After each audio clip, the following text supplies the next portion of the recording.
మీ అందరికి తెలుసు నేను 'రచ్చ' మూవీ చేశాను. అప్పుడు కూడా నాకు మస్తాన్ గారు క్యాష్ చేస్తేనే వచ్చాననమాట. అండ్ ఆఫ్టర్ 10 years మళ్ళీ మస్తాన్ గారే నన్ను క్యాష్ చేసి సంపత్ నంది సార్తో మళ్ళీ కల్పించారు. Thank you so much Mastan garu.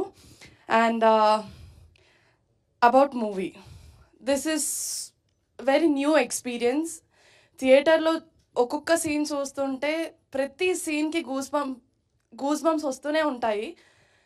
And ఆ పాజిటివ్ ఎనర్జీ అందరిలో ఉంటుందన్నమాట. ఆ మూవీ చూస్తుంటే ఓకే, ఆ ఎనర్జీ మీరు ఫీల్ అవుతారు. చాలా టెరిఫైయింగ్ సీన్స్ కూడా ఉన్నాయి. అండ్ పాజిటివిటీ సీన్స్ మాత్రం అసలు ఆ బీజిఎంతోని చాలా చాలా చాలా బ్యూటిఫుల్గా కనిపించాయి. And Ashok sir, thank you so much. Sir నాకు ఫస్ట్ నరేట్ చేసినప్పుడు కొంచెం భయపడ్డాను. బట్ అశోక్ సార్ లేదు చేయొచ్చు మీరు అని చెప్తే మళ్ళీ సంపత్ సార్ కన్విన్స్ చేసిన తర్వాత చేశాను. ఐఎమ్ సో గ్లాడ్ నేను మీ మాటలు విన్నాను.